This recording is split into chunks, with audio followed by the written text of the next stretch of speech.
Buenos días, buenas tardes o buenas noches, oyentes de Fénix Digital. Hoy transmitiendo en exclusiva para el gran portal de mi querido amigo Ángel Monagas, caiga quien caiga, uno de los espacios noticiosos más importantes de Florida. Hoy tengo el honor de recibir a un pensador fundamental para entender la Venezuela actual. Es un académico que ha sabido bajar la teoría a la trinchera de la acción ciudadana.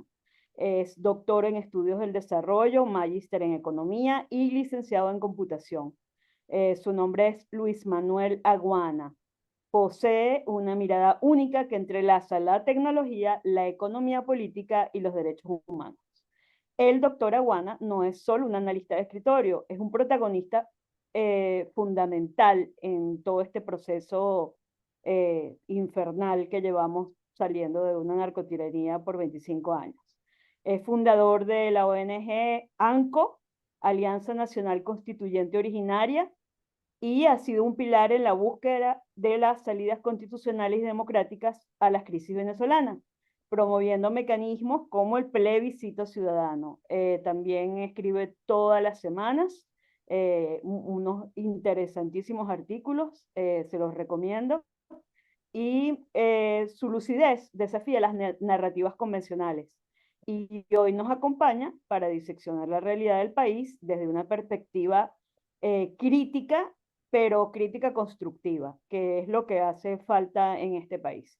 Bienvenido, doctor Luis Manuel Aguana, un verdadero honor entrevistarlo.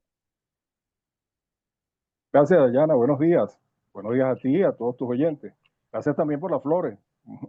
Espero pues estar a la altura de ellas. Un Siempre, gran saludo siempre. para ustedes.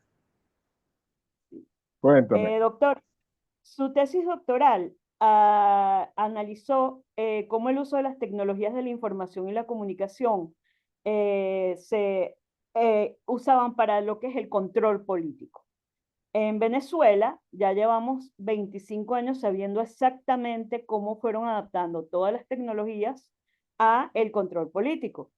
Eh, ¿Usted nos puede explicar, ya que es especialista en este tipo de temas, cómo se manifiesta exactamente ese control y qué mecanismo de defensa tienen los ciudadanos ante este tipo de control por redes sociales e Internet? Bien. Bueno, en mi tesis, vamos a empezar por la tesis doctoral. En mi tesis doctoral abordé el estudio de 19 países latinoamericanos, eh, particularmente de habla hispana. La intención fue elaborar un índice inédito para medir qué tan protegida estaba la privacidad de la gente en los países de acuerdo a los estándares generalmente aceptados o previstos. Lo llamé Índice de Privacidad de Latinoamérica. Algunos estándares considerados en ese índice fueron la existencia o no de leyes de privacidad, la existencia o no de políticas públicas en las previsiones constitucionales de cada uno de esos países para resguardar a los ciudadanos, la existencia o no de organizaciones de la sociedad civil, por ejemplo, que se encargaran de esa lucha por ese derecho en particular, la existencia de ejemplos, por ejemplo, el caso de ejemplos violatorios de derechos, como el caso de la lista de Tascón en Venezuela, si se recopilaban público o privadamente datos en línea, sin control de los ciudadanos, organizaciones públicas y privadas que hubiesen hecho eso, particularmente, solo por citar algunos ejemplos. Ese índice seguía la metodología de la conocida Casa de Derechos Humanos Freedom House en los tres niveles que ellos manejan: protegido, parcialmente protegido y sin protección. Eso fue un cierto dolor de cabeza porque traté de ciertamente encajar dos cosas que difícilmente se hacen, que es la medición con un ente prácticamente etéreo como el caso de los derechos humanos, y tratar de aterrizar esa situación. En un Estado autoritario, los ciudadanos se encuentran absolutamente desprotegidos y solamente tienen defensa en un Estado de Derecho, con los mecanismos legales correspondientes. En Venezuela estamos en el peor de los mundos. No tenemos ningún instrumento legal y tampoco nos encontramos en un Estado de Derecho, estamos en un Estado autoritario. Con lo cual, imagínense ustedes, antes de la llegada de Hugo Chávez no estábamos protegidos. Simplemente me refiero específicamente al tema de la privacidad de los ciudadanos, o en algunos casos llamado intimidad, pero no es así. Imagínense ustedes en estos últimos 25 años, con lo cual la respuesta es definitivamente no tenemos ninguna protección en este momento.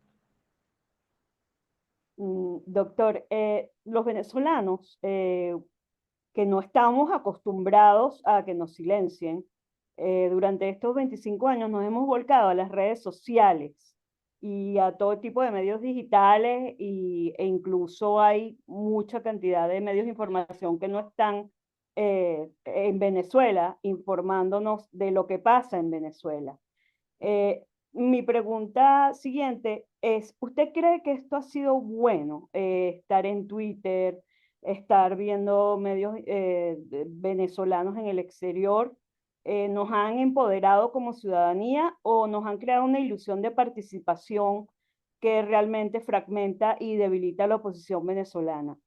¿Y usted cree que a este nivel, después de tantos años, ya nosotros los ciudadanos que creemos, nos sabemos demócratas, sabemos quién exactamente es opositor real, quién es colaboracionista, quién es alacrán, y cree que tenemos claro el panorama o cree que nos van a volver a engañar?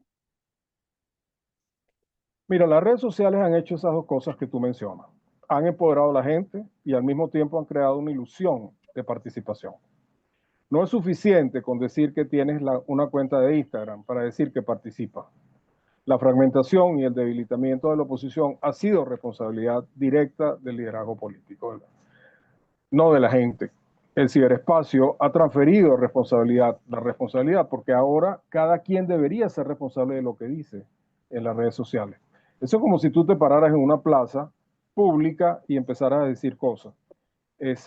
Solo que en este caso no lo es, simplemente está en el famoso ciberespacio. Los ciudadanos saben ahora de primera mano y sin intermediarios lo que pasa, lo que sucede, y pueden juzgar por sí mismos si alguien es alacrán o es colaboracionista.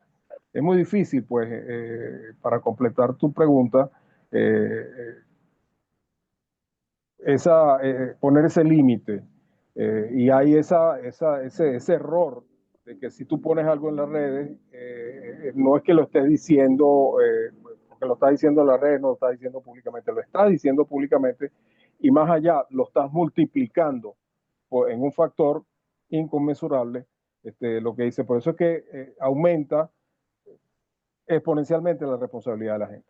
Es importantísimo eso y sí creo efectivamente que mucho de lo que sucede es precisamente por culpa o responsabilidad de todos los que participamos en eso. Claro, bueno, no sé si usted vio cómo increparon al señor Juan Guaidó allá en Miami y le pedían cuentas, un venezolano, mientras el venezolano grababa este evento, ¿no? Y él llamaba a la policía. Entonces yo pienso que ese paredón que tienen esta gente que no cumplió, que no nada más a nivel, digamos, de scratch en las calles, yo no, Dayana, no los veo integrando un gobierno de transición porque van a generar el mismo odio, la misma desconfianza que generan ya, pues porque ya sabemos exactamente cuáles fueron los resultados. Por eso le pregunto otra vez, esas personas, esos colaboracionistas o esos falsos profetas o que incluso van a partidos de tenis en sitios donde cuesta $20,000 un asiento, ¿cree que tiene cabida otra vez en un gobierno de transición o serían, yo pienso que la primera piedra para que viniera el muro de contención se desbordara y la gente no aceptara un gobierno de transición con esa gente? Es que ese es el deber ser, Dayana. Ese debería ser lo que debiera pasar, pero estamos en política y cuando estamos en política cualquier cosa puede pasar. Yo lo que menos me imaginaba cuando se decidió finalmente quién debía ser el candidato de la oposición para el 28 de julio de 2024, iban a sacar a un individuo de la mesa de la unidad, habiendo sido María Corina electa con un 90 y tantos por ciento que había rechazado a esa gente. Pero el candidato fue Edmundo González Urrutia, fundador de la mesa de la unidad. ¿Qué te parece? Entonces, y nadie lo conocía, era un individuo que estaba en el congelador, era una, ¿cómo se llama? Una, si se quiere, ficha de un partido político muy conocido y fue negociado para que estuviera ahí. Entonces, tú me dirás, bueno, no, es que no debiera participar en un proceso de transición. Mira, yo no sé, porque nosotros podemos definitivamente no querer que suceda algo y termina sucediendo. En el caso de una transición en Venezuela, ahí van a ocurrir las cosas más impensadas, desde que participe gente, por supuesto, no metida en el problema de derechos humanos, en un gobierno de transición, hasta que participe el chavismo light, o lo llamado el chavismo light, para que exista por eso es que se llama transición, una estabilidad política en el país. Entonces, yo no cierro filas ni me doy golpes de pecho con eso. Lo importante primero es el país. Ahora, el caso de estos muchachos, que digo muchachos porque Juan Guaidó puede ser hijo mío, estos muchachos que tuvieron esa grandísima responsabilidad en el país, no tuvieron la altura necesaria como para resolver el problema. Es decir, nosotros les dimos la responsabilidad, nosotros los venezolanos, los apoyamos al 150.000% en el 2019 cuando se les entregó la responsabilidad aquel 23 de enero de 2019. Pero no estuvieron a la altura. ¿Por qué? Porque fueron todos siendo una nueva generación de políticos, bueno, aprendieron de la peor maña de lo que existía en la Asamblea Nacional de 2015 en ese momento. Entonces, es una pregunta, digamos, muy polémica. Yo no quiero adelantar juicio en relación con eso porque cualquier cosa puede pasar en política. Sí, mire, el 28 de julio, usted fue una de las pocas personas que dijo que las elecciones no eran el punto de quiebre y la gente no le creía. Y bueno, de hecho, aquí estamos un año después y seguimos en la misma pesadilla. ¿Usted cree que con todo lo que está pasando, la movilización de fragatas, buques, drones, y ahorita realmente existe la posibilidad de que nos podemos librar de este narcorrégimen que vivimos en Venezuela? Bueno, si entiendo bien la pregunta, la respuesta de que si existe la posibilidad o no es muy relativa. Yo no estoy sentado esperando en la puerta de mi casa que se abra, como decían en los años 70, que se abra el Ávila y se mete el mar. No. Sí, efectivamente está ocurriendo esto. A los venezolanos nos gusta mucho, es una cosa cultural, nos gusta mucho que se resuelvan las cosas con un solo evento. Es decir, que venga ya la solución de los problemas. Y la solución de los problemas no es así. O sea, a veces sí, a veces no. En la mayoría de los casos, un problema se resuelve cuando confluyen una cantidad de variables en donde efectivamente se da la solución del problema porque tú te pusiste en eso. Esa es nuestra historia. De esta pesadilla no vamos a salir, sino a través de un proceso que espero que esté en nuestras manos. No en manos de los Estados Unidos o en manos de cualquier otra potencia extranjera o de otro país. Pero para eso hay que trabajar con mucha constancia y saber cómo se lleva ese proceso pulso a pulso. No veo y no estoy viendo eso en la oposición actualmente. Lo que se le ha dado a la ciudadanía es una esperanza que ojalá que se dé, pero eh, eh, yo no, se está buscando una solución fácil a un problema sumamente complejo. Y lo que puede hacer esa solución es abrir una caja de Pandora que sabemos cuándo se puede abrir, pero nunca cuándo se va a cerrar. Podemos aquí decir que vengan y extraigan, porque la solución fácil es que entre alguien fuera y nos resuelva el problema y se llevan a quienes creen que, y son en general el mayor problema de los venezolanos. Pero eso trae consecuencias, eso tiene consecuencias que podemos discutir, pero definitivamente la solución no creo que sea esa. Si ustedes me Bueno, yo preguntan a la mí, no, sacamos a estas personas y efectivamente resolvemos el problema. Bueno, sí, puede ser que lo resolvamos, pero podamos crear uno mucho mayor. Entonces, si esa es la solución que nos está dando la oposición, que en este momento agrupa María Corina Machado, Mundo González Urrutia, pues el problema no es, bueno, sacamos a estas personas, ponemos a este señor, pero este señor se tiene que sostener. Los países cuando tienen esos cambios políticos, históricamente y particularmente Venezuela, ha necesitado, ha necesitado soporte de fuerza para hacer eso. El soporte de fuerza va a estar en Venezuela o va a venir de afuera. Y ese país que va a proveer ese soporte de fuerza está en la disposición de permanecer hasta que esto se resuelva. Todas esas preguntas tenemos que hacérnoslas antes de decir si ya tenemos la solución a la mano. Claro. Bueno, fíjese que yo quisiera confiar más en que esas potencias extranjeras nos van a ayudar, porque si No, dejamos, no, es que nos han ayudado. Cuidado, nos han ayudado. no, no, que nos van a Bueno, ayudar. y nos han ayudado permanentemente. Nosotros somos los que no hemos sabido conducir esa ayuda. Exactamente, Y exactamente. le hemos Eh, dado eh, a la gente y le hemos dado poder y hemos empoderado, no solamente empoderado con nuestros votos, sino también con nuestro apoyo masivo en las redes sociales, masivo de la población en las calles, muertos, sangre, los hemos apoyado para que sean nuestros representantes ante esas personas que nos van a dar la ayuda. Y cuando vamos a eso, le decimos una cosa completamente, los representantes dicen una cosa completamente diferente de lo que deberían estar diciendo responsablemente.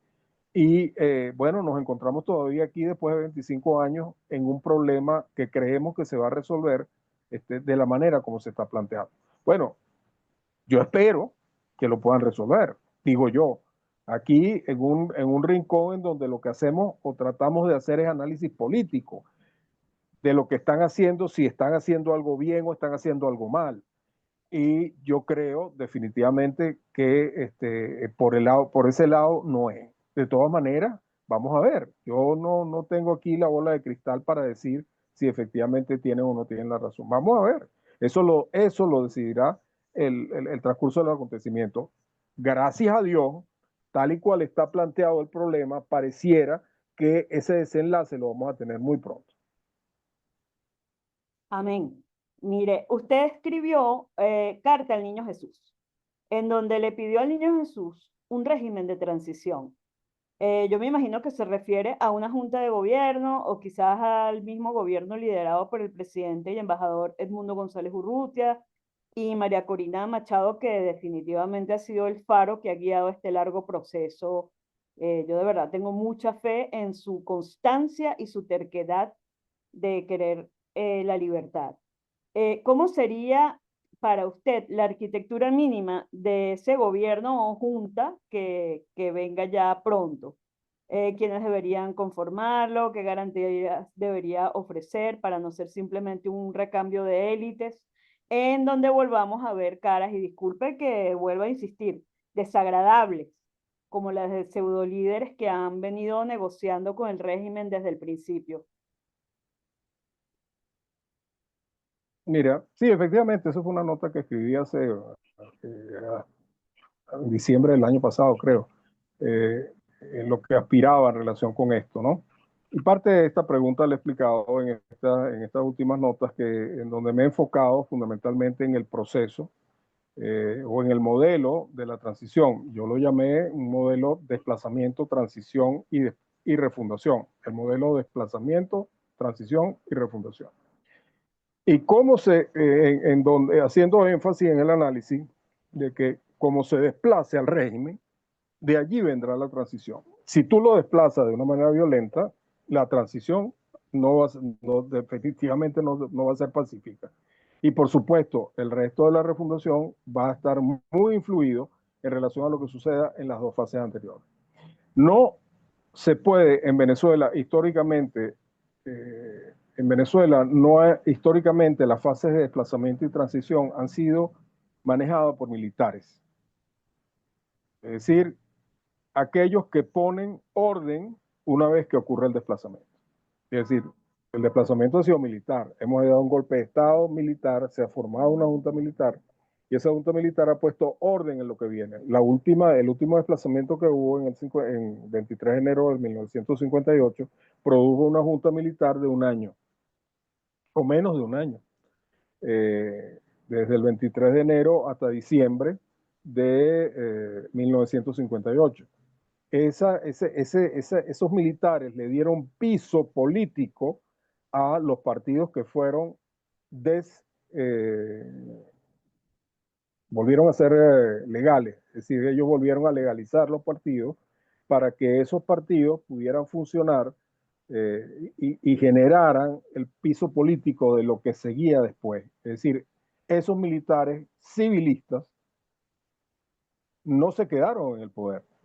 Ellos entregaron el poder después que se formulara un proceso electoral a finales del año 58 y en ese pacto político que existió, entonces llamado Pacto de Punto Fijo, en ese pacto político que se formuló de esas fuerzas políticas o las mayores fuerzas políticas de ese entonces, los adecos, los urredistas y los copellanos, esas tres fuerzas políticas generaron una constitución.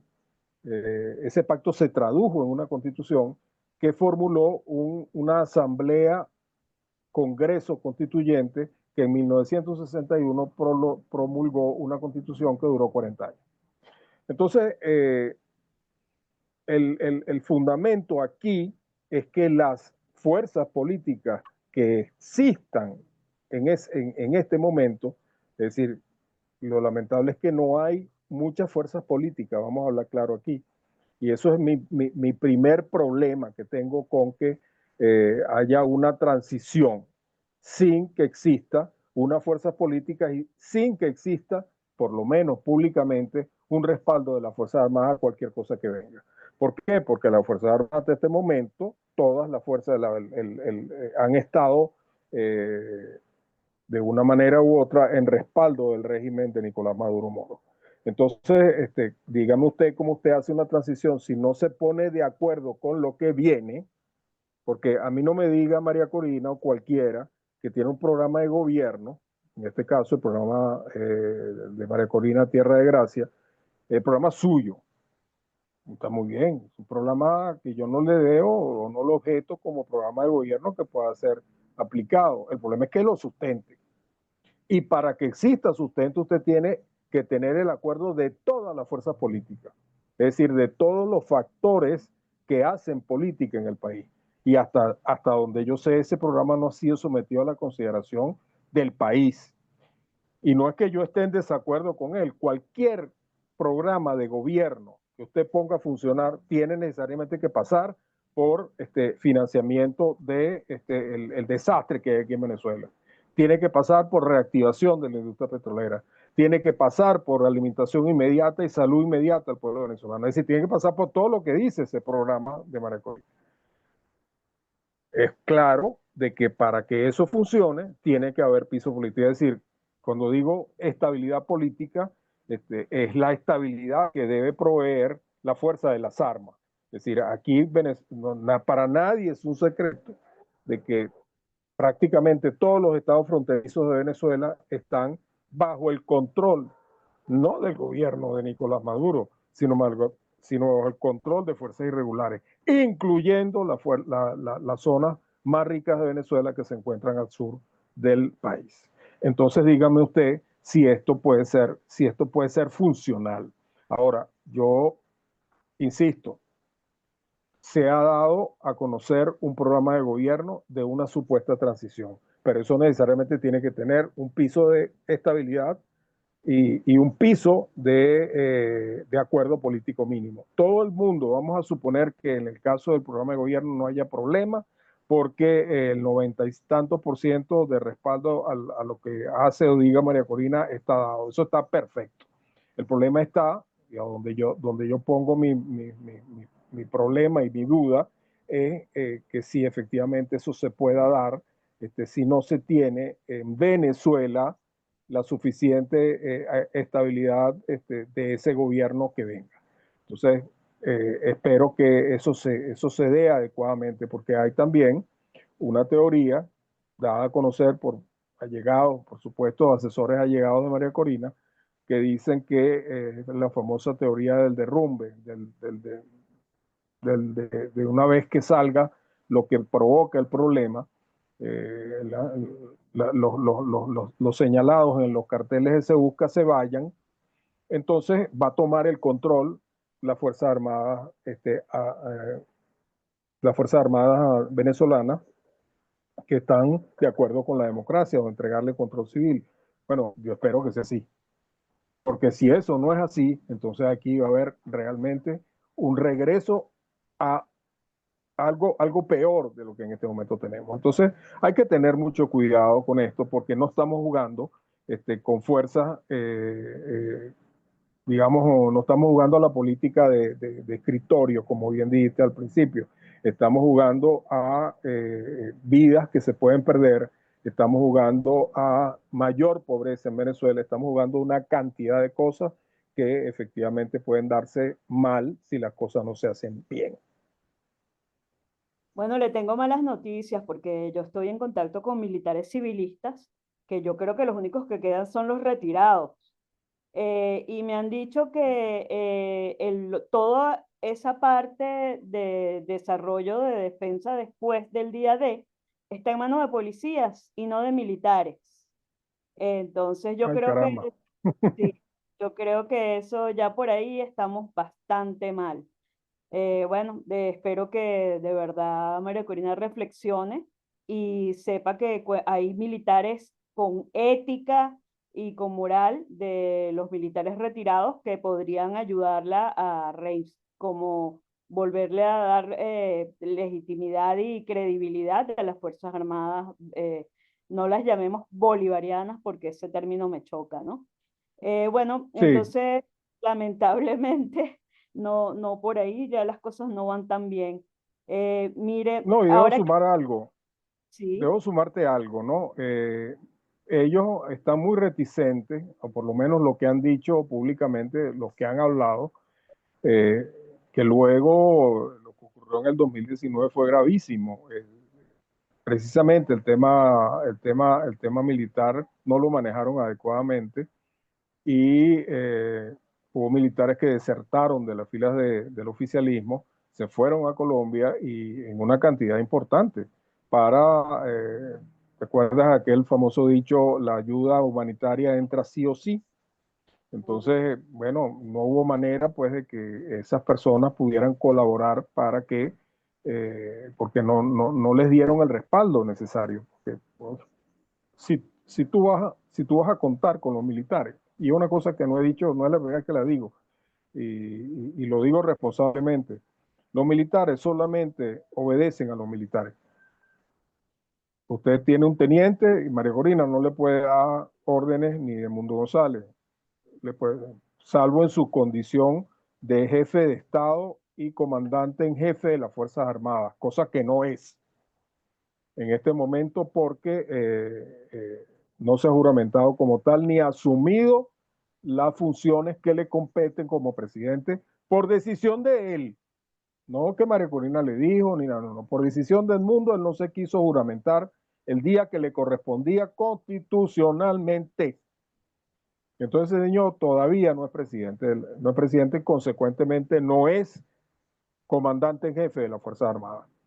En la condición de comandante en jefe de las Fuerzas Armadas, él debe o tenía la responsabilidad, una vez que fuese juramentado, de convocar a un alto mando militar y designarlo adecuadamente para que toda esa Fuerza Armada que ellos dicen que efectivamente debe acogerse o obedecer lo que dice la Constitución en el artículo 328, esas personas se pudieran insertar dentro de un proceso de redemocratización de Venezuela, si se quiere llamar así, o vuelta a la democracia. Si eso no se hace, usted no puede tener militares que estén a su favor desde el punto de vista institucional. Entonces, ¿cómo alguien que se supone que va a ser presidente de la República o va a conducir un gobierno, si no tiene eso claro, pretende entonces cambiar el status quo del país? Entonces, por eso insisto, aquí no estamos jugando carrito. Aquí estamos hablando de cosas serias. Entonces, eso es lo que han dicho los gobiernos. No, que cuando venga, entonces él se juramente en Venezuela. Ajá, está muy bien. Si usted se quiere juramentar en Venezuela, pues usted tiene que tener piso aquí armado para hacerlo. ¿Por qué? Porque por eso es de que en 1958 los militares, en cabeza de Wolfgang Larrazábal, hicieron un posible que los civiles en el transcurso de ese año realizaran un acuerdo político que permitiera unas elecciones en diciembre de 1958. Y ese acuerdo político terminó en una constitución en los 2 años siguientes. Entonces, eso es hacer política con P grande. Entonces, volvamos otra vez al presente. Usted tiene un programa de gobierno, está muy bien. Pero cualquier programa de gobierno, usted busque en internet un programa de gobierno para Venezuela y encontrará el del Miguel Rodríguez para abajo. Ese no es el problema. El problema es cómo usted estabiliza el país para entonces aplicar ese gobierno y entonces ver cómo refunda el país, porque el país está destruido por los 4 costados. ¿Es serio en esto? Claro, claro. Mire, volvamos al panorama bonito. Vamos a decir que todo sale bien. Vamos a tener fe. Vamos a decir que todo sale bien. Me gusta eso, me gusta eso. ¿Sigue usted creyendo que la vía constituyente originaria es viable? Y le puede explicar más o menos a mis oyentes qué es la vía constituyente originaria que usted tanto ha promocionado y ha escrito sobre ella. Bien. Venezuela requiere un cambio de las estructuras del poder político. No de ahora, desde antes de la llegada de Hugo Chávez al poder. Por eso es que se hizo una comisión de reforma constitucional, porque se veía que el país requería que se modificaran las estructuras. Pero, y es importantísimo entender esto, el actual pacto fundamental entre gobernantes y gobernados es desventajoso para los ciudadanos. Me voy a explicar mejor. Los gobernantes ahora llevan lo mejor de la torta de lo que ha pasado en Venezuela durante no solo los 40 años que existieron antes de 1998, sino los 25 años que llevan después. Deciden sobre el 80% de los recursos, es decir, hay un grupete, que se monta en el poder y decide quién es rico y quién no es rico. Usted ha visto que en todos los gobiernos, no solamente de la democracia, sino también el gobierno actual más todavía, deciden sobre el 80% de los recursos. Eso establecido constitucionalmente. Ese 80% de los recursos ellos deciden, se lo vamos a dar al Estado, esto lo vamos a dedicar a obras de infraestructura, esto es decir, el poder concentrado en el presidente y su consejo de ministros, o los que están allegados a él. Ese dejándole el 20%, constitucionalmente hablando, a los estados y los municipios, que es en donde vive la mayoría de la gente. Y el municipio, que es el sitio en donde tú vives, donde tú haces prácticamente todo lo que requieres, no solo que vives, sino que te relacionas, te transportas, te comes, es decir, todo lo que es la vida diaria de las personas se realiza en el municipio. El poder debe residir y estar cerca de los ciudadanos, en su mayor proporción en los estados y en los municipios.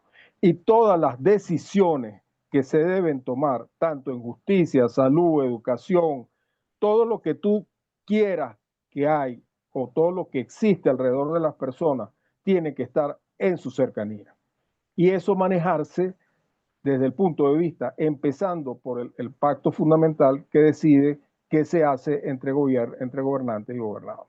En nuestro proyecto del Gran Cambio proponemos que se invierta esa pirámide de poder en Venezuela, donde el mayor peso de los recursos y las decisiones administrativas, financieras y de control se encuentren en los municipios, partiendo de la base de los municipios, se pase a los estados de una manera autónoma. En el caso de los municipios, que lo maneje la sociedad civil. En el caso de los estados, a partir de ahí y hasta el gobierno federal, que lo manejen los políticos. Dejando el poder central, en el poder central, una labor federal de representación que coordine funciones como, por ejemplo, las Fuerzas Armadas y el Servicio Exterior. Para ello, el proyecto propone una nueva distribución político-territorial.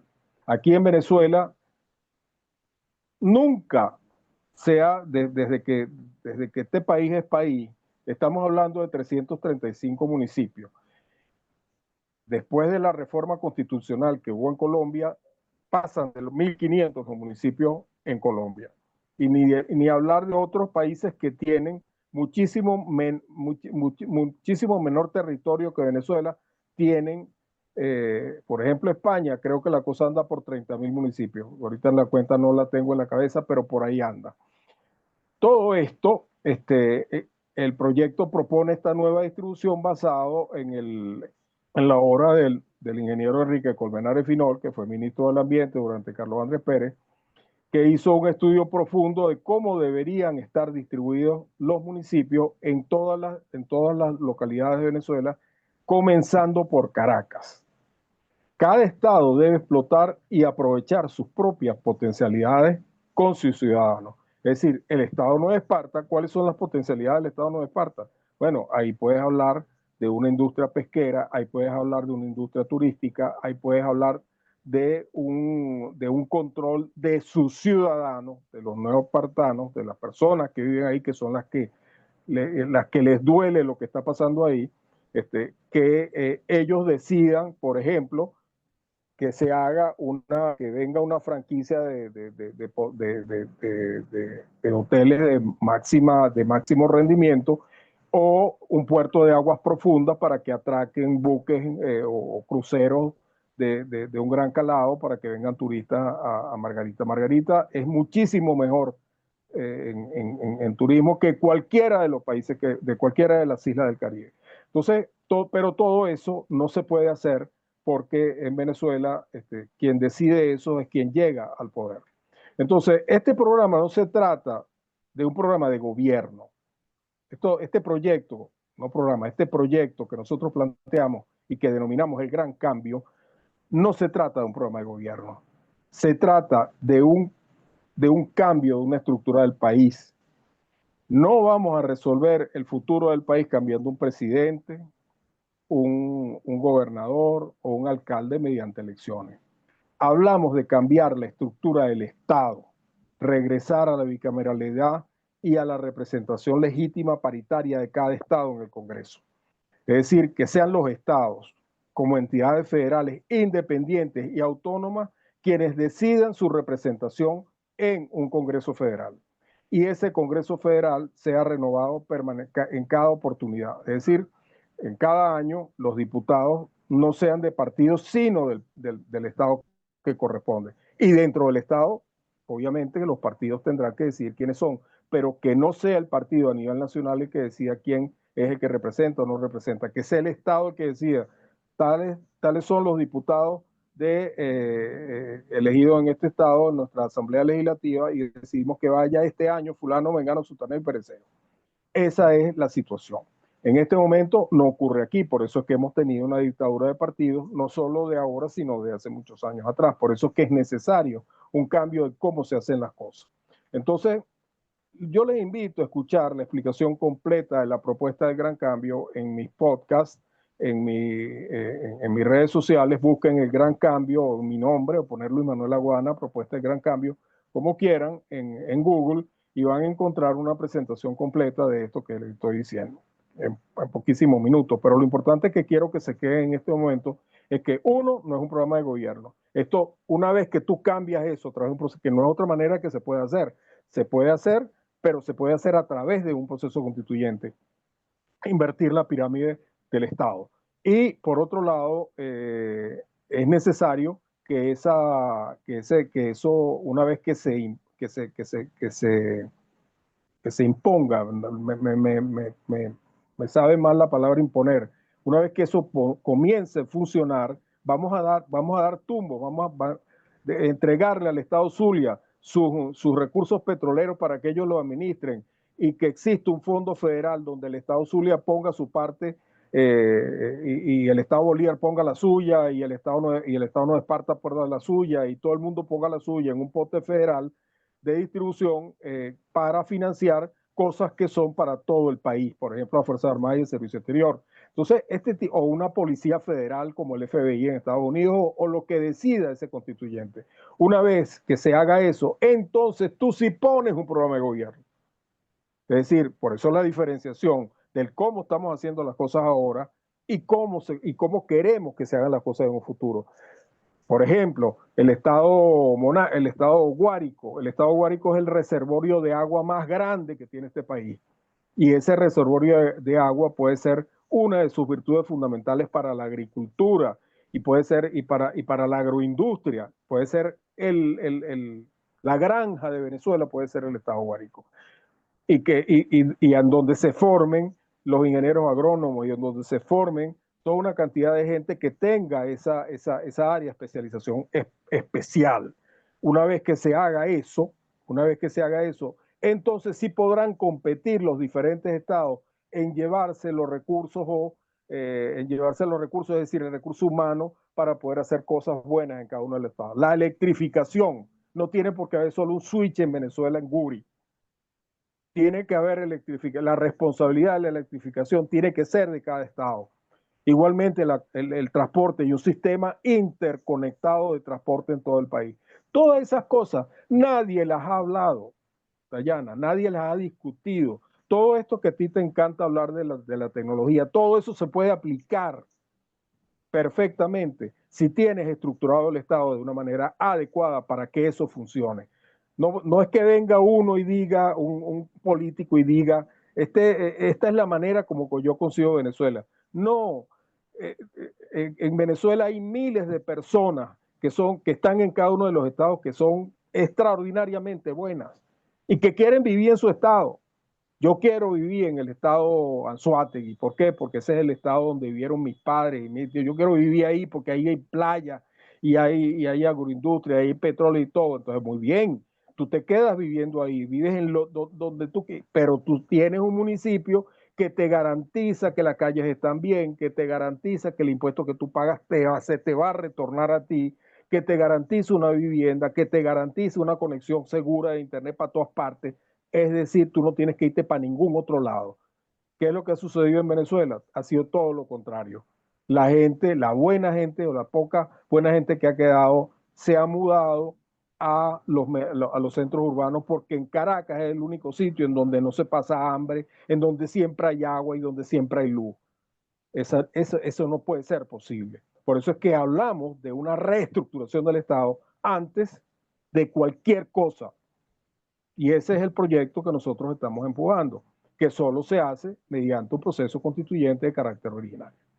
Espero que ya haya estado bastante claro. Sí, no, muy claro y me parece muy interesante. Entonces, la constitución bolivariana habría que desecharla por completo, me imagino, ¿no? Por supuesto, no por completo. Venezuela nació federal, así es lo que digo en mi presentación. Venezuela nació federal, hubo 7 provincias en Venezuela que decidieron que España no iba a ser más la gobernante de Venezuela, que nosotros íbamos a asumir la rienda de nuestro propio destino. Y cada uno tenía ¿cómo se llama? Su propia regionalidad, por decirlo de alguna manera. Entonces esas 7 provincias decidieron, pero la provincia de Caracas era la que tenía más peso. ¿Por qué? Porque Caracas era media Venezuela. Caracas tenía prácticamente llegaba, Caracas llegaba más allá, más, más allá de Coro, imagínate tú. Entonces, eh, no había peso, no había un equilibrio. Entonces, nosotros nacimos, como digo, como fuimos el primer Estado federal en Latinoamérica, pero con constitución, pero eso no se pudo sostener.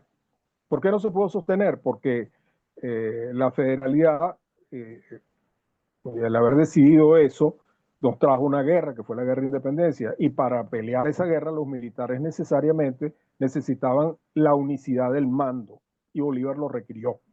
Lo digo así claramente. Esto lo puedo hacer yo si tengo el control completo del país.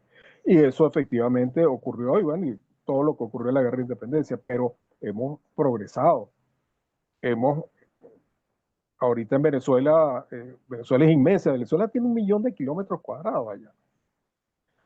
Y hay, y hay regiones muy particulares que no se parecen a otras. Nosotros en Oriente, de verdad, nosotros en Oriente no nos parecemos a la gente de Occidente, pero somos venezolanos. El Táchira era prácticamente como un país aparte de Venezuela a principios del siglo pasado. La gente iba a Pero estudiar a Colombia. Carapana, la constitución Entonces, esta, hay que cambiarla, la constitución. hay que cambiar la constitución. Para eso hay que cambiar la constitución. O eres federal o eres unitario. Y en Claro. Venezuela no existe una... la constitución dice que somos federales, pero no lo somos. Cuando llega un presidente con sus partidos, ya se cogió el país. Y ese es el problema. Entonces, todos los partidos lo que buscan es cogerse el país a través del gobierno. Quieren ser gobernantes. Todos quieren ser gobernantes. Y todos tienen la solución mágica. Si yo hago esto, va a ser esto, esto. Y en eso hemos vivido desde que nos fundamos o desde que nos separamos de la Gran Colombia en 1830. Lo que queremos es que el gobierno vaya a los ciudadanos. Y para hacer eso, tú tienes que cambiar la estructura constitucional del país. Me parece muy bien. Ahora, mire, yo me enfoco en su formación. Su formación es interdisciplinaria. ¿Usted qué cree que debamos hacer para reconstruir Venezuela? ¿Qué es lo más urgente? ¿Un plan económico de shock o un acuerdo político de reconciliación nacional, aunque yo creo que el 90% estamos de un mismo lado, o una reforma institucional profunda? ¿Y la justicia debe ser el eje de gobierno o la junta que asuma el poder, ya que hay ladrones de bando y bando? Mira, es una pregunta compleja. Eh, a ver, primero tiene que haber, tenemos un problema serio ahora. Muchos dicen, bueno, pero ¿cómo nosotros vamos con la constitución? Por eso es que hablo de la trilogía desplazamiento, transición y refundación. De lo que te he hablado hasta ahorita ha sido de refundación, en esta explicación que hice de Gran Cambio, eso es refundación. Eso no lo puedes hacer si no hay estabilidad política. Para eso necesitas tener estabilidad política. Necesitas discutir eso en estabilidad política. Tú no puedes ni siquiera pensar en hacer eso si no existe en Venezuela una estabilidad política previa. Por eso tenemos que volver a la ABC. Y no hemos salido ni siquiera de la fase del desplazamiento. Es decir, todavía están los que están en el poder. Y esos señores piensan y tienen su propia manera de plantearse el desarrollo del país a través de un sistema comunal, de un Estado comunal. Imagínense ustedes, una cosa que fracasó en todas partes en donde se ha aplicado. Entonces, bueno, tenemos que salir de eso. Entonces, una vez, y ese es el planteamiento que hay ahorita, pero ahora, a ver, si creo o no creo que es necesario cambiar la constitución, obviamente que sí, pero el problema antes de llegar ahí, tenemos que resolver el problema transicional. Ahora bien, en esa transición tiene que existir necesariamente un acuerdo político, como lo he repetido. Y como bien dices, si le damos por descontado el respaldo a María Corina y le damos el descontado al programa de gobierno que ella está presentando, muy bien, está bien. Yo no estoy en desacuerdo con el programa de gobierno, que tengo mis serias dudas de su aplicabilidad si antes no se hacen algunas cosas. Entonces, el 90% de lo que dice ese programa de Tierra de Gracia habla de economía. Y algo que es importante es que primero es lo político y después lo económico.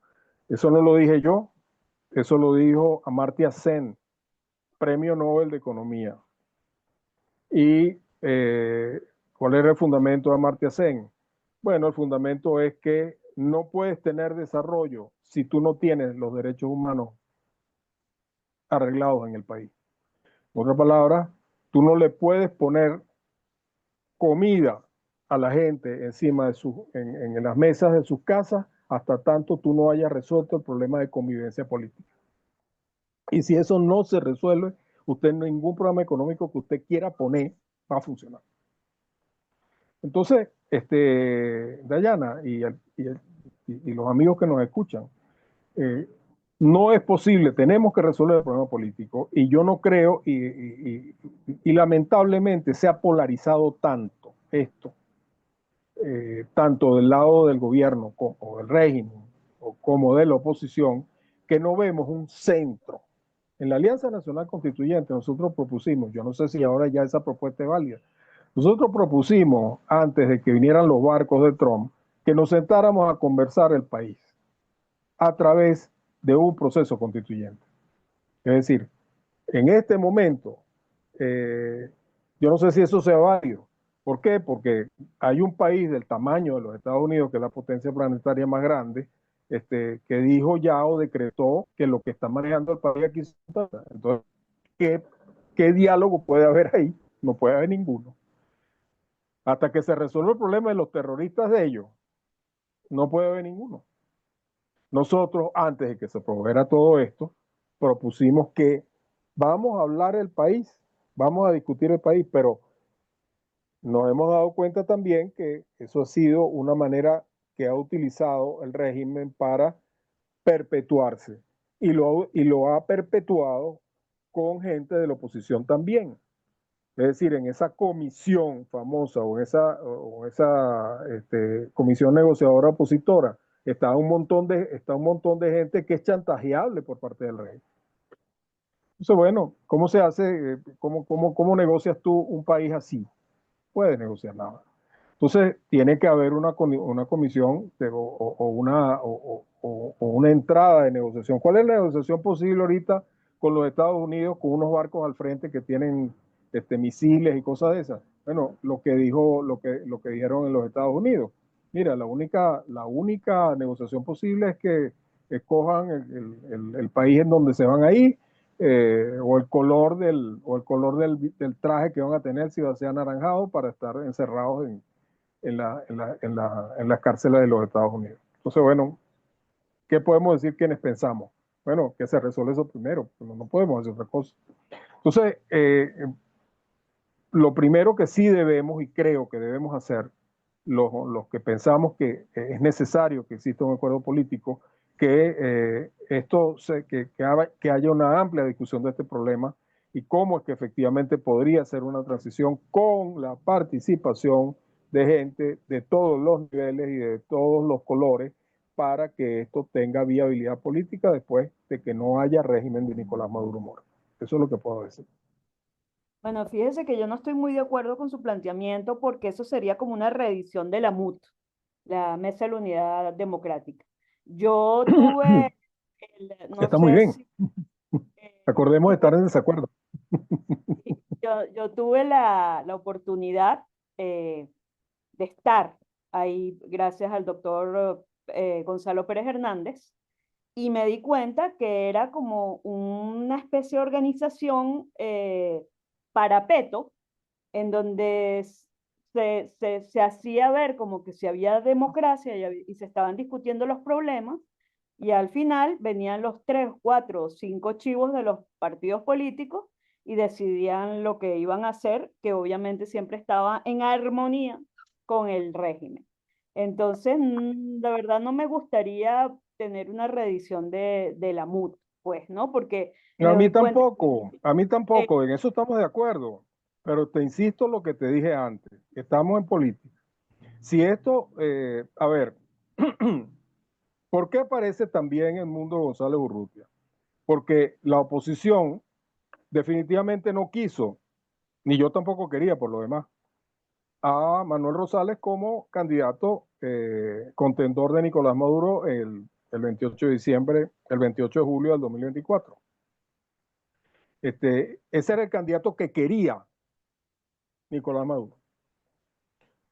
Tenía la intención Nicolás Maduro de entregarle el poder a este señor si ganaba las elecciones, a Manuel Rosales. Estamos hablando de supuestos que no, nunca sabremos, pero tenía la intención de hacerlo. Si lo hubiera hecho, ¿qué hubiese pasado? Lo que sí no querían era entregárselo a María Corina Machado. ¿Por qué? Porque María Corina Machado había prometido que lo iba a poner presos a todos. Entonces, bueno, en una lógica, bueno, quiero me cumpla. más que exhaustiva, cualquiera que esté en ese lugar dice, bueno, pues ¿cómo le vamos a dar si ya estaba como que claro quién iba a ganar las elecciones? Claro. Aquel que compitiera en contra de Nicolás Maduro. Entonces, la, la, la opción intermedia, porque no querían a María Corina Machado, pero tampoco querían a la que ella pusiera. Entonces, eso violentó, pues, por supuesto, el acuerdo de Barbados. Y bueno, y a partir de todo eso, pues, de ahí es en donde vienen todos estos lodos, de esas aguas es donde vienen todos estos lodos. Entonces, bueno, vamos a ver cómo se desenvuelve esto. Yo no quiero a ninguno de esos bichos de la MUD también, porque ellos han sido en gran parte responsables. Bueno, estoy llegando casi que al convencimiento de que tenemos que esperar que la naturaleza se los lleve,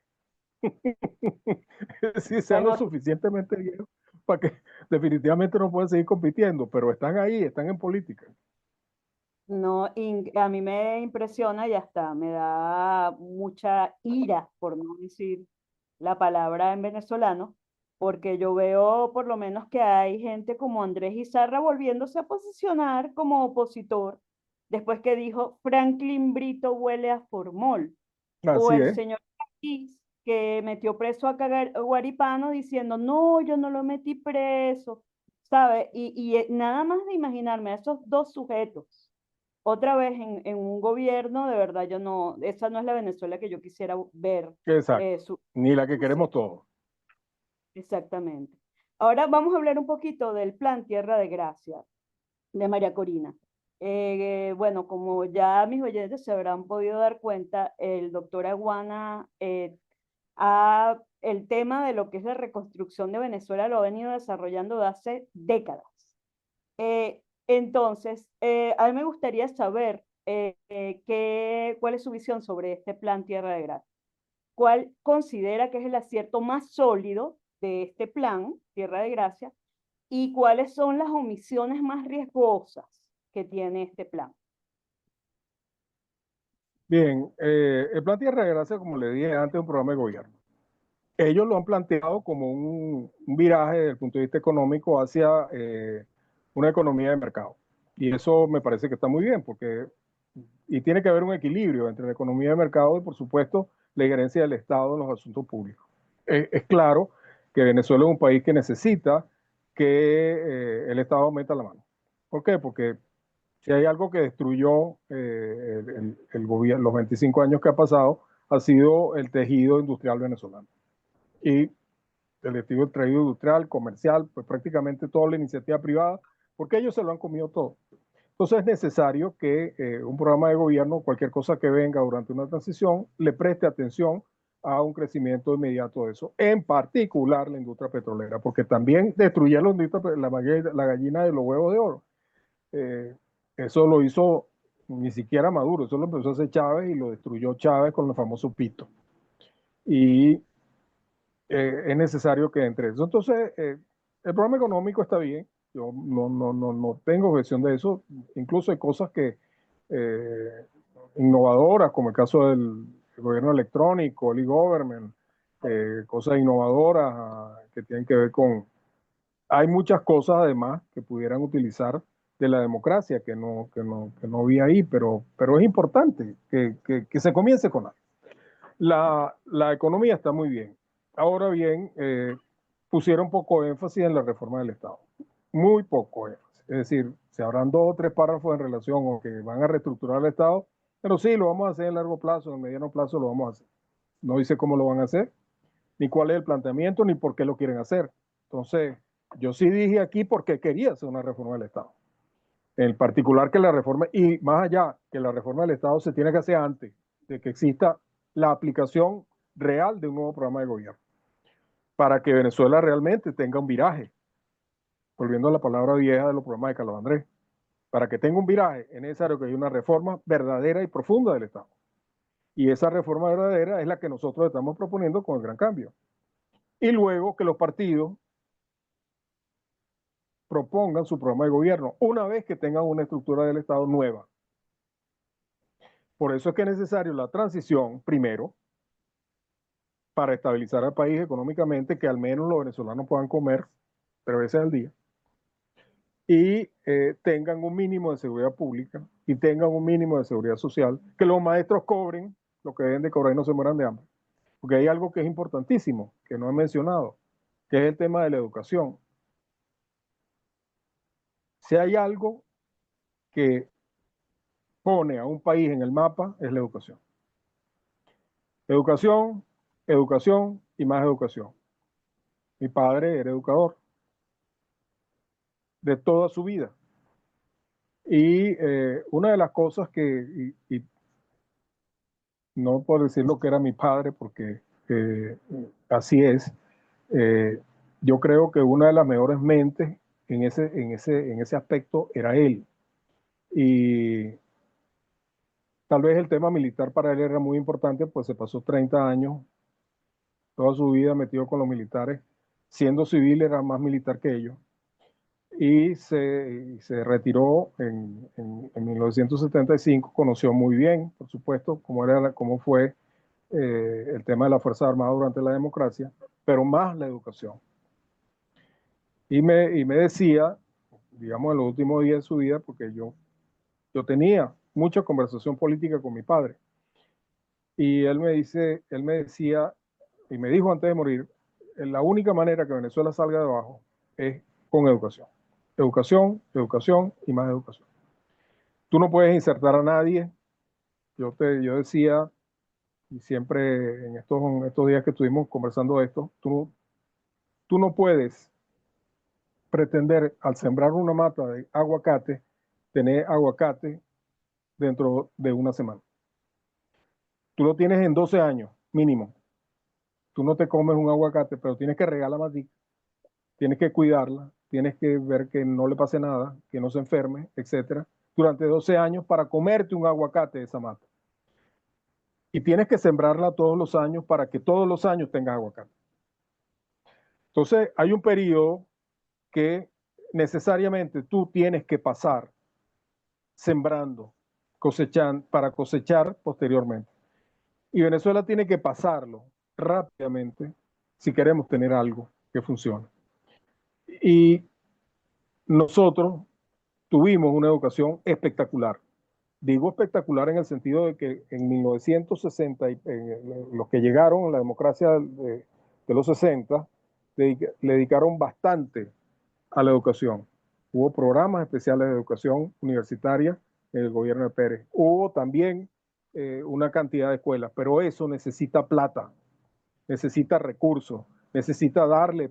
El maestro debería ser el profesional de la administración pública, uno de los primeros 5 que más gane debe ser el maestro, porque ese es el que moldea la actitud que le tenga la persona ante la vida. Yo no es que discrepe de que los nuevos medios educativos, etcétera, pongan a la educación como en países desarrollados. Hay países desarrollados, como el caso de Estados Unidos, donde de verdad que la educación es cero. Y eso es uno de los principales problemas que tienen los norteamericanos en este momento, el tema de educación. Entonces, tenemos que enfrentar ese problema. Y con educación es que podemos ver hacia el futuro. Esta transición, le di 5 párrafos, creo que la educación al programa de gobierno de María Corina. Pero no es un programa de gobierno. Esto es esto debe ser como una cosa de vida que tenemos que tener. Si usted quiere tener un muchacho manejando computadora, usted tiene que darle educación. Usted tiene, si usted quiere tener, y además que no se robe los reales, usted tiene que darle educación. Es decir, todo esto que ha venido en los últimos 25 años ha sido un deslave en relación con la educación. Entonces, eso lo tiene que tener bien claro quien esté al frente de la cosa pública en Venezuela en los próximos años. Entonces, pienso que este asunto de la reestructuración del Estado es el mero, es la estructura de la casa. ¿Dónde están los baños? ¿Dónde están los cuartos? Si son de 1 o 2 pisos, si va a estar o va a estar cerca de la carretera. Eso es la estructura. Luego, el cómo se va a vivir en esa casa es lo que define el programa del gobierno. Como no tenemos esa estructura, ¿cómo vamos a definir un programa de gobierno en una casa que no existe? Entonces, esa es mi mayor preocupación en relación con un programa de gobierno sin estructuración previa. Ese es Fíjese, algo que le quiero plantear, porque mi mayor preocupación son dos. ¿Cuál va a ser realmente el rol ciudadano, verdad? Porque en 25 años lo único que hemos sentido los ciudadanos que estamos en Venezuela es que no, la inclusión ha sido ficticia. O sea, nos hacen participar en elecciones fraudulentas para elegir autoridades fraudulentas y para darle todo el poder a una narcotiranía. Entonces, yo quisiera que ya llevamos 1 hora hablando, entonces que me diera una eh, conversación sabrosísima que he tenido contigo. súper, me ha pasado demasiado rápido. Entonces, me gustaría lo siguiente, ¿no? Por lo menos el doctor Paciano Padrón dice que hay que crear como una especie de institución de Contraloría Ciudadana para que cuando hayan senadores y otra vez diputados, otra vez, estén los ciudadanos encima haciéndole Contraloría de lo que están haciendo, de lo que no están haciendo, de dónde se está gastando el dinero, y a mí eso me parece una de las ideas más brillantes que he oído hasta el momento, porque entonces no vamos a volver a caer en los mismos errores. Entonces, mi pregunta es esa, rol ciudadano, y el otro es la siguiente. Después del 28 de julio y durante todos estos años, de manera ilegal, se han elegido autoridades como alcaldes, gobernadores, que para mí son fraudulentas. ¿Usted cree que ellos deben seguir en sus cargos? Porque lo único que hacen hacer es promoción en TikTok y en las redes sociales como si están haciendo cosas, pero bueno, quién sabe en qué cantidad de asuntos de corrupción están envueltos. ¿Deben permanecer en sus cargos o deben ser removidos? ¿Deben Yo ser pienso que eso lo enjuiciados? debe decidir, yo pienso que eso lo debe decidir el constituyente. Porque, déjame decirte, uno de los graves errores que se cometieron en el gobierno de Carmona el Breve fue haber echado para el piso prácticamente la Constitución de 1999, descabezando prácticamente todos los poderes, etcétera, sin un orden, valga la redundancia, ordenado, una manera ordenada de hacer las cosas. Tú no puedes, sin respaldo legítimo, decir, no, usted no es gobernador. De una manera, tú tienes que tener legitimidad para hacer eso. De hecho, la transición necesariamente tiene que estar legitimada por algo, tiene que tener un respaldo. ¿Cómo se va a legitimar esa transición? Esa transición, ahorita se supone que el himno constitucional estipula que efectivamente hay un presidente y si no hay un presidente porque se lo llevaron o porque se murió o cualquier otra cosa le pase, existe una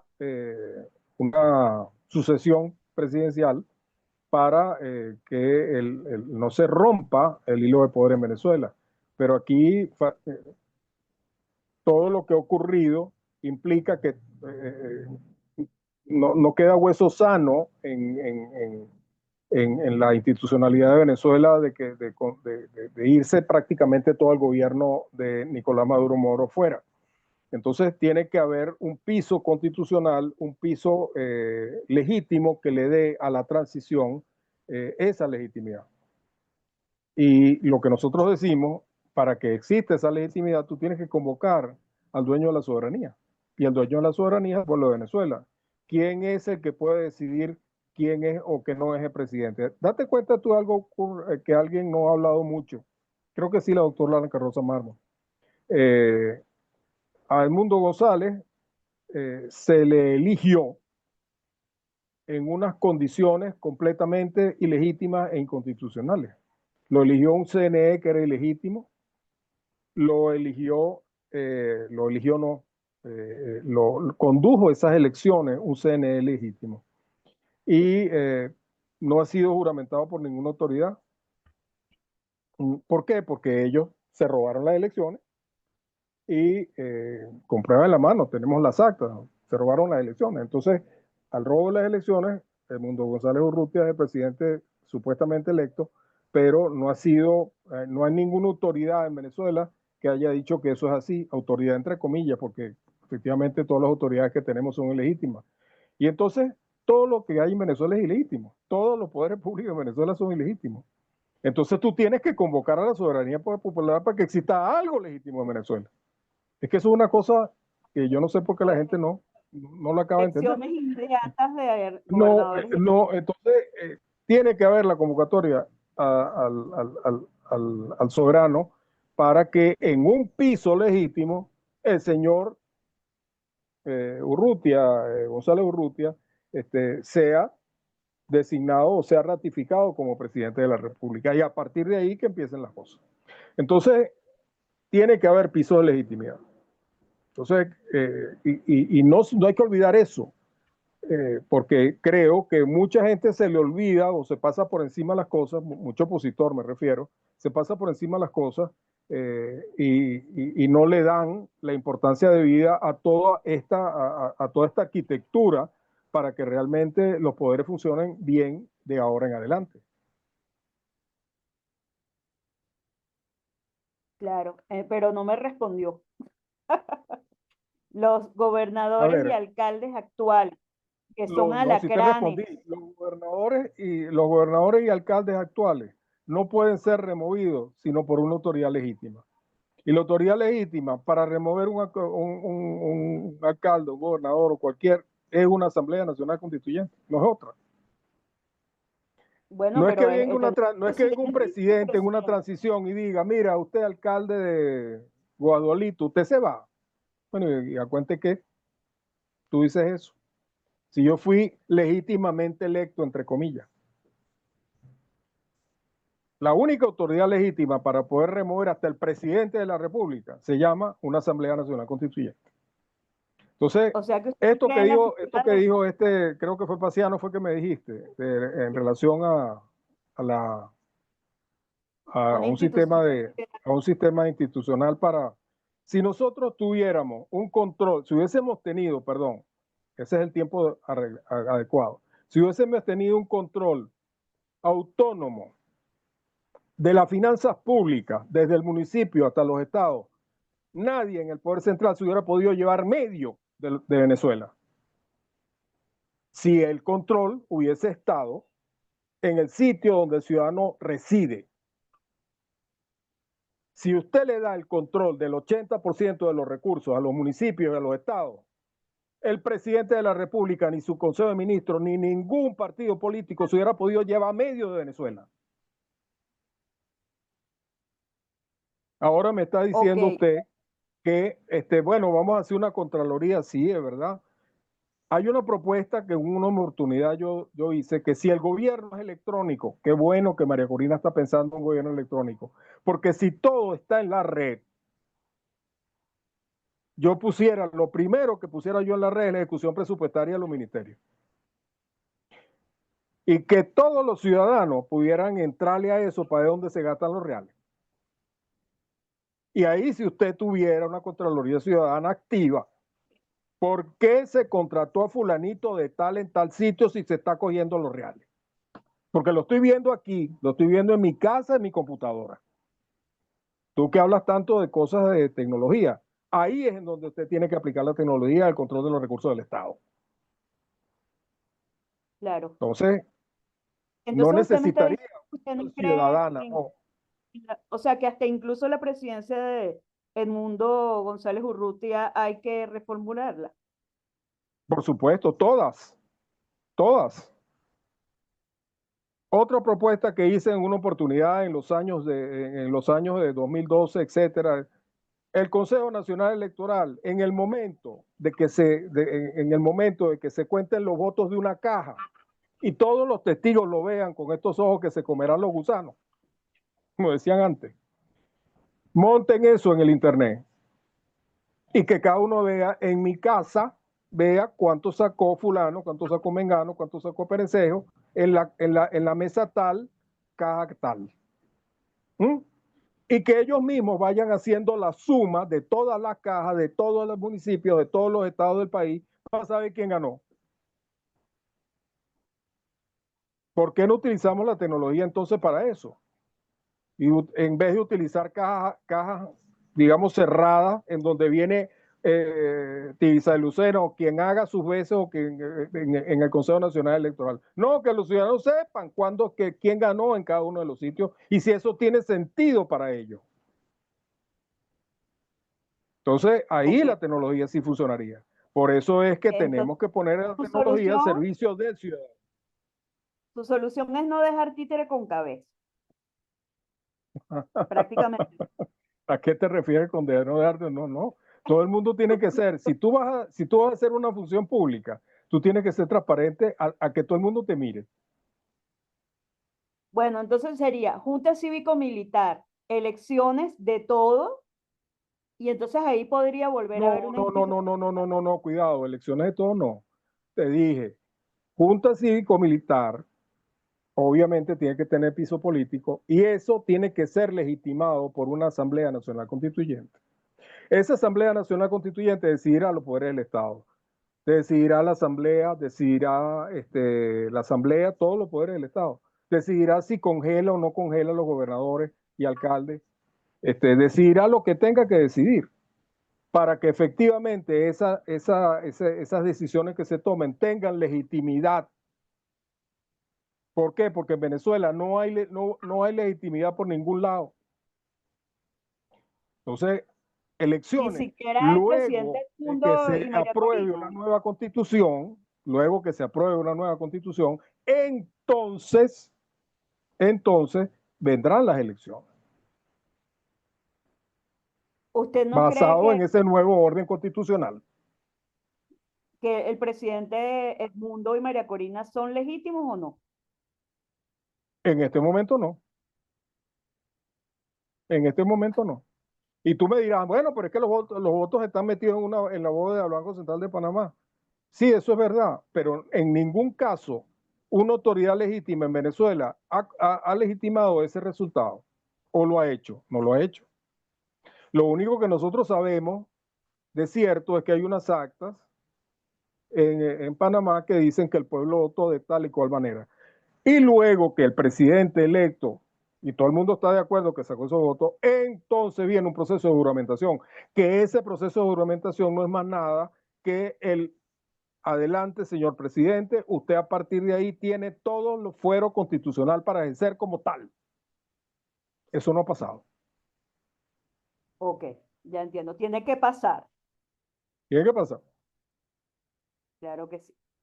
Mire, doctora Guana, por lo que veo, estamos en un momento definitivo, pero a la vez muy frágiles como nación. Tierra de Gracia, yo particularmente siento que es prácticamente un borrador, no lo veo como un proyecto definitivo de país, y hay mucha desconfianza en general y mucha apatía aquí dentro de Venezuela. Los dos estamos en Venezuela y lo podemos sentir. Si usted ahorita, el futuro está en manos de los venezolanos jóvenes, los que van a venir de la diáspora y los que ya están aquí, que están todos los días bregando por hacer patria de una manera honesta.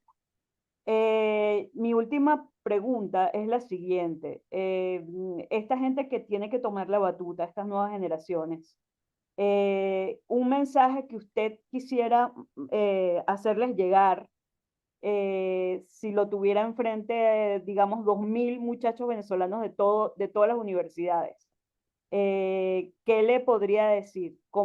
¿Qué le podría dar el consejo como para que Venezuela fuera diferente dentro de 5 o 10 años?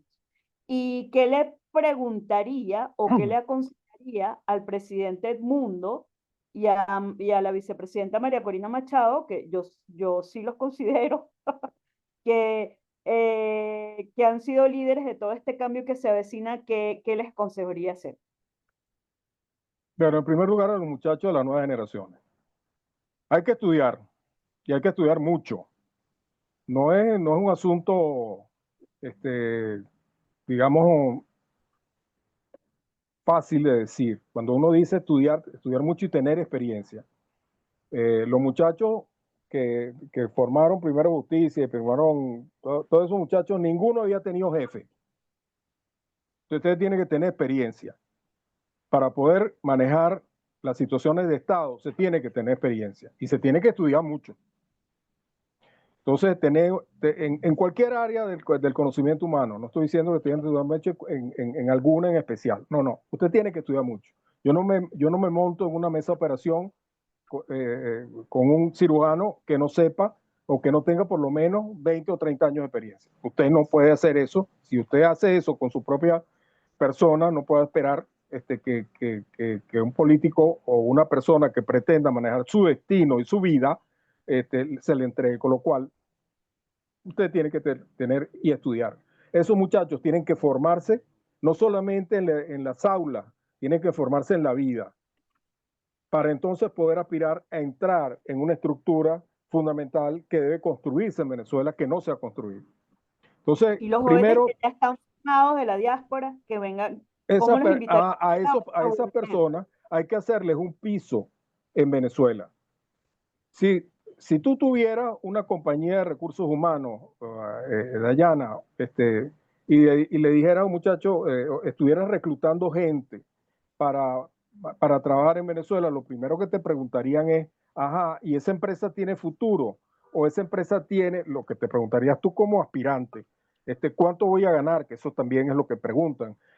¿Cuánto voy a ganar? ¿Tiene futuro? ¿Tengo futuro en esa empresa? Bueno, mira, no se sabe. ¿Por qué? Porque estaríamos empezando como país una reconstrucción. Entonces esas personas no se van a mudar a Venezuela hasta tanto vean que realmente la gente que está manejando el país está haciendo las cosas bien. Yo no lo haría. Entonces, ¿qué es lo que va a pasar de entrada? Hay mucha gente que va a venir porque quiere recuperar de nuevo su vida, quiere hacer cosas, etcétera, pero muy poco a poco irá reintegrándose una cantidad de gente que está afuera, que se fue huyendo porque aquí en Venezuela no se podía vivir o no se puede vivir todavía dentro de los estándares normales internacionales.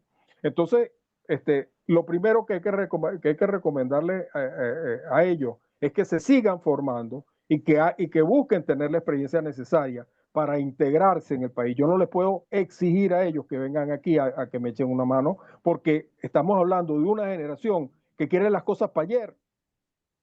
Los muchachos quieren las cosas ahora para ayer. Ni tampoco puedo pensar que vayan a gastar su vida tratando de construir una cosa con una gente que no sabemos cómo lo va a hacer. Y eso lo digo así crudamente. ¿Ok? Eso Ok. es en relación con los muchachos. Ahora Consejo al se me perdió la embajador, segunda, se me perdió la segunda pregunta. ajá, ¿qué Se me consejo perdió. o qué pregunta le haría a Ah, usted María al Corina y, ajá, ¿qué consejo a esta gente? Mira, ninguno. embajador Edmundo González Urrutia? Ajá, mira, yo no me atrevo a darle ningún consejo a esa gente. De verdad que te lo digo. Si algún consejo he dado, se puede leer en lo que he escrito durante un montón de años. Pero lo que sí es necesario es que se acuerden del Mayo francés. Tú sabes que una de las pancartas del Mayo francés decía, poseedores de la verdad, absténganse. Es decir, aquí nadie tiene las pancartas, decían eso. Es decir, todo el mundo decía que tenía su propia verdad. Bueno, o sea, lo único que yo puedo pedirle a María Corina es que recuerden eso. ¿Por qué? Porque aquí todo el mundo tiene algo que decir. Todo el mundo. No yo, que sería el de menos, pero eh, que no te quedes con, que no creas que tú eres el que tienes la verdad, porque no la tienes. Y eso es lo que aman, ese sectarismo es lo que es lo primer, es el primer mal que aqueja a aquel que accede al gobierno en Venezuela. Yo recuerdo tal vez pueda decir esto abiertamente porque Diego Arre es gran amigo mío y me lo cuenta porque Diego estuvo presente en las reuniones que existieron en Colombia en el 2019, cuando la famosa entrada de la ayuda humanitaria. Y una de las cosas que me dijo que lo asombró fue el sectarismo, cómo manejó Voluntad Popular, todo eso. Ahí no le preguntaron a nadie, no le preguntaron a él, imagínate tú, no le preguntaron a él acerca de las relaciones internacionales que iban a tener, que iban a derivarse del problema de utilizar o el Estado colombiano como puente para eso. No le preguntaron a los militares que estaban ahí tampoco nada en relación a cómo se iba a entrar esa ayuda. Es decir, los tipos eran los dueños de la verdad. Bueno, ¿qué fue lo que pasó? Todo el mundo supo qué fue lo que pasó. Entonces, el consejo que podría yo darle a María Corina de Mundo González es que no sean dueños de la verdad. Y bueno, como vemos, seguimos siendo el país de mucho cacique y poco indio, ¿no? Así es. Pero bueno, somos Doctora, venezolanos y me gusta hacerlo y vivir en mi país. Hay que no, a trabajar mí para también. eso. Yo no viviría en otro país que no fuera Yo no Venezuela. viviría en otro. Este es el mejor país del mundo. Claro que sí. Mire, le agradezco muchísimo, doctora Guana, por esta entrevista.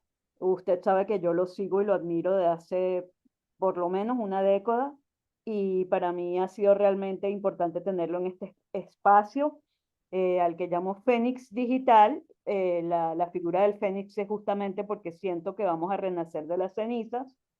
Digital porque bueno, siempre estoy viendo cómo las tecnologías pueden ayudar a que ese Fénix vuele más rapidito, ¿no?